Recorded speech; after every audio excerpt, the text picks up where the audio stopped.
আসসালামু আলাইকুম এভরিওয়ান, কেমন আছেন সবাই? সো আজকের রেসিপি হচ্ছে mango sticky rice, which is very viral and healthy as well. So ওইটা বানানোর জন্য আমরা প্রথমেই স্টিকি রাইস আলাদা করে বানিয়ে নেব দুধ দিয়ে। আমার আজকে আসলে ঘুম থেকে উঠতে খুবই লেট হয়ে গেছিলো, সো আমার আম্মুই বানিয়ে রেখেছিলেন। তারপরে আমি এটাকে সার্ভ করে নেব সুন্দর করে। সার্ভ করার জন্য আমি প্রথমেই ম্যাঙ্গো কেটে রেখে দিয়েছিলাম আলাদা করে।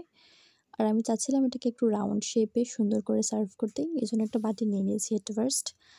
আর এই বাটিতে একটা লেয়ার দিয়ে নিয়েছি স্টিকি রাইস দিয়ে। অ্যান্ড তার উপরে আমি আরেকটা লেয়ার দিয়ে দিব ম্যাঙ্গো দিয়ে। অ্যান্ড তার উপরে আমি আরেকটা লেয়ার দিয়ে দিব স্টিকি রাইস দিয়ে। দেওয়ার পরে এটাকে সার্ভ করার জন্য আমি প্লেটের মধ্যে উল্টে রেখে দেব সুন্দর মতো করে। এই তো সুন্দর মতো এটা নিচে পড়ে গিয়েছে। আর এটার উপরে আমি একটু ম্যাঙ্গো দিয়ে গার্নিশ করে নেব। অ্যান্ড দেন আরও আম আমি দিয়ে নিব প্লেটের মধ্যে। And I will serve it with mango and the sauce. আমি অ্যাকচুয়ালি সসের মধ্যে তেমন কোনো সুগার দেইনি, কর্নফ্লাওয়ার অ্যাড করিনি, দুধটাকে জাস্ট ঘন করে নিয়েছি।